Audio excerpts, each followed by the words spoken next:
वणकारी बेहतर ऐं सेहतमंद माहौल जोड़ण लाइ अहम किरदारु अदा करे थी। वण पोखण जे हवाले सां आदलपुर वेझो सैफल पब्लिक हायर सेकेंडरी स्कूल मंगरा पंप सिंध एजुकेशन फाउंडेशन जी सहकार सां ऑपरेटर अयाज़ अली मार जी निगरानी में आओ ऐं साफ़ सुथरो पाकिस्तान जे उनवान हेठि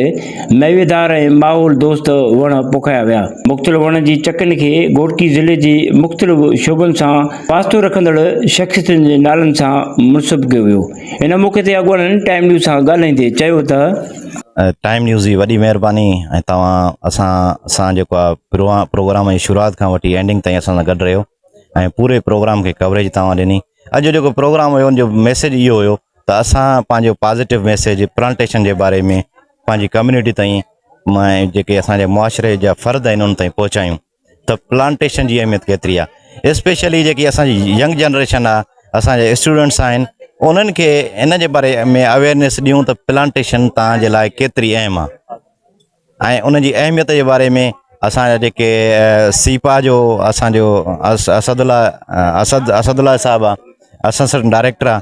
ऐं उन जी जेकी कोलाब्रेशन हुई या इन जी जेकी टीम हुई सॼी उहा हिते इन में इन्वॉल्व रही। उन खां बाद में OGDC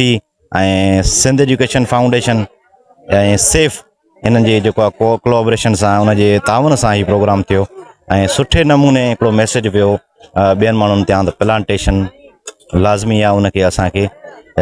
ज़रूरु इनखे प्लांटेशन करणी बि आहे ऐं इहा अवेयरनेस असांखे जेको आहे असांजे जेके फ्यूचर आहे उन जे लाइ तमामु अहम आहे। सैफल हायर सेकेंडरी स्कूल में मुनक़द कयो वियो आहे। उन में सिंध एनवायरमेंटल प्रोटेक्शन एजेंसी ऐं OGDCL कादरपुर गैस फील्ड जे ताउन सां ही प्रोग्राम कयो वियो, जंहिंमें ॿूटनि जी अहमियत ते हिकिड़ो मुकमिल सेमिनार, ॿारनि टेबलोज़ पेश कया आहिनि, स्पीचिस कयूं आहिनि, वणनि जी अहमियत ऐं वणनि जा फ़ाइदा, वणनि जा कटण जा नुक़सानात, उन्हनि सभिनीनि ते ॻाल्हि ॿोल थी आहे ऐं मुख़्तलिफ़ इदारनि जा जेके हेड्स आहिनि उहे हिते मौजूदु हुया ऐं अॼु इहो वचन कयो वियो आहे त असांखे वधि खां वधि ॿूटा लॻाइणा आहिनि ऐं जेके ॿूटा लॻियल आहिनि उन्हनि जी हिफ़ाज़त करणी आहे ऐं असां जेतिरो थी सघे असां पंहिंजे ईंदड़ नसुल जे लाइ हिन धरतीअ खे माहौल दोस्त बनायूं ऐं असां पंहिंजे जेतिरा वण लॻाईंदासीं ओतिरो ई असांजे माहौल जे लाइ बहितर थींदो, असांखे हवा साफ़ मिलंदी ऐं असां हिन ग्लोबल वार्मिंग ऐं जेको क्लाइमेट चेंज जो जेको वॾो हिकिड़ो ख़तरो आहे उनखे पाण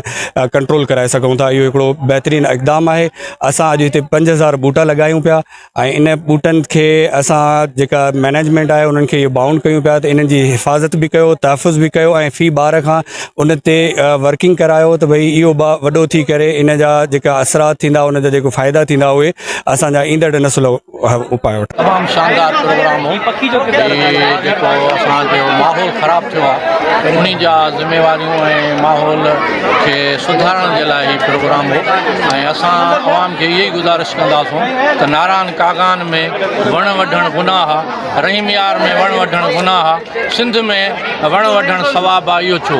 असां चवंदा त वण वढण खे गुनाह सम्झी उन ते पाबंदियूं हयूं वञनि। गवर्नमेंट बि फॉरेस्ट जेके ॿेल खातो आहे उहे सख़्तु मां सख़्तु पाबंदी करे हिकिड़ो वण जंहिं वढियो ॼणा को क़तल जो उन ते केस दाख़िल थिए ऐं माण्हुनि खे बि आवाम खे बि गुज़ारिश आहे त वण पोखियो ऐं उन्हनि खे पाले वॾो कयो। जीअं तव्हां पंहिंजे ॿारनि जी पालना कयो था ईअं वणनि जी हिफ़ाज़त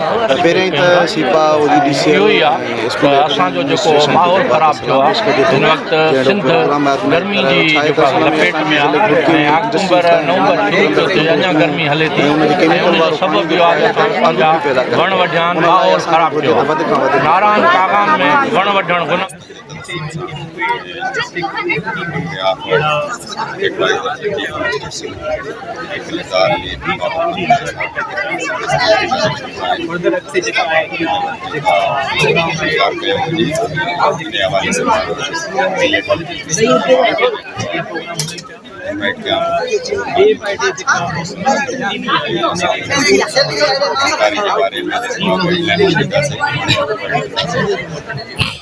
प्लस में जेको आहे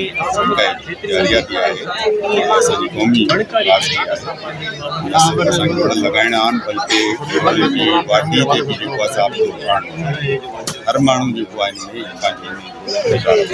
हाणे ज़रूरत इन ॻाल्हि जी आहे त वण वढण बदिरां वणनि जी हिफ़ाज़त लाइ सरकारी सतह ते क़दम खया वञनि